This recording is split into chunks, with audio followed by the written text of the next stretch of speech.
Yeah, I'm driving, and I'm holding the phone over here, which is illegal, but I just had to talk about perimenopause rage,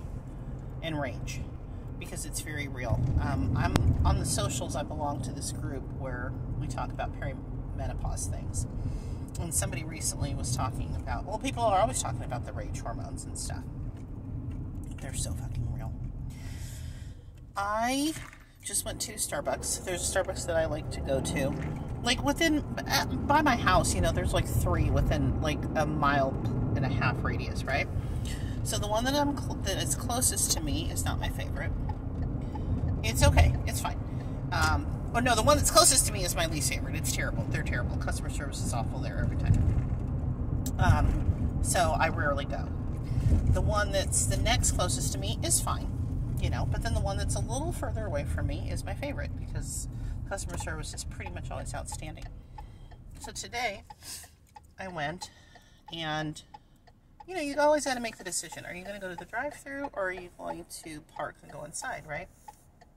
So the drive-thru's a little crowded, and so I'm like, I'm going to go inside. I look like this. I look like a fucking sea witch, but, you know, what else is new? It's 7:30, 40 in the morning. So, I decided to park and go in, and there's a lady walking ahead of me, and like, out of her peripheral, she has to see me, that I'm only a few steps behind her.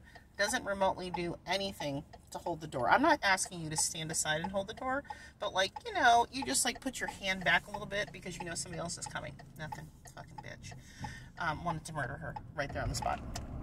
So then she gets in there to pick up a mobile, and they had messed up her mobile. Again, unusual for this place, because this is the good one. And, unusual for them. And she's like, can you remake this, because this is supposed to be hot? And the lady's like, yeah, this is supposed to be hot. But then the lady doesn't even, like, I'm 6 feet tall, you guys. Like, and 300 pounds, practically. So, like, how do you not notice me standing behind the lady? And so, she doesn't, very nice lady, but she's worried, you know, she's concerned with remaking the drink. Or she has somebody else remake the drink, and she's working on the drive-thru. And then, but she doesn't, like, say to me, oh, do you have a mobile? Or get somebody, like, can you help with the mobile?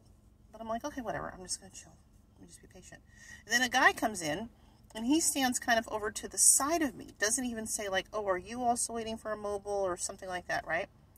And then the lady who was making the drink looks up and goes, oh, do you have a mobile? To him. What about the 6 foot tall lady who's been standing here? Right? No, ask him.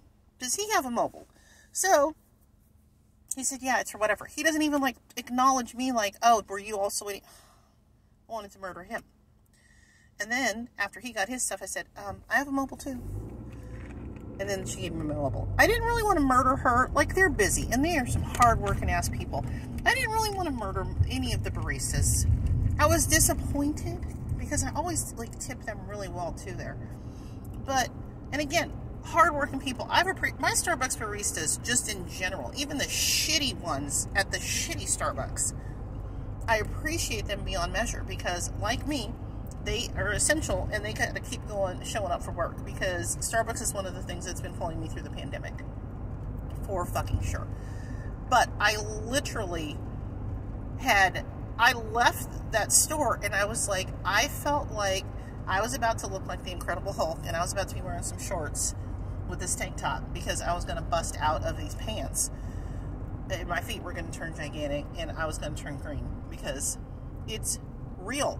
Like, there's nothing going on, like, my life is okay, it's fine, like, you know, kids good, work's fine, you know, except for having to go there all the time, and stuff, and, everything's fine, you know.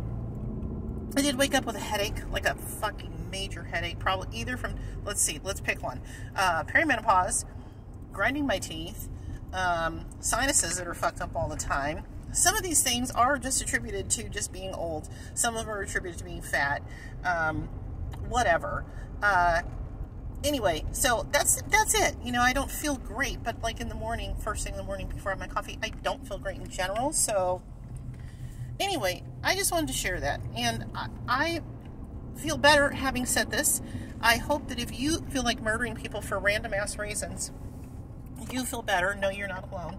I'm not going to murder anybody today, and I feel like yay me for that.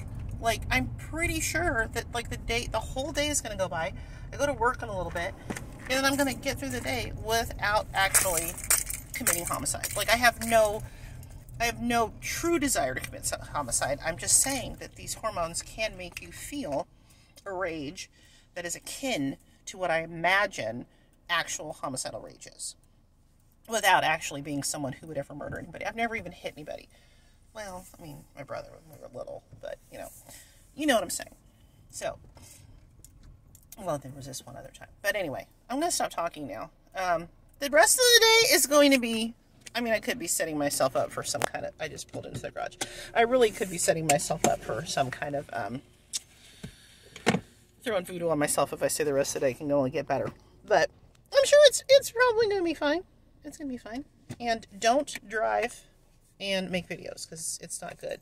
I'm just saying. It's terrible. Okay, bye.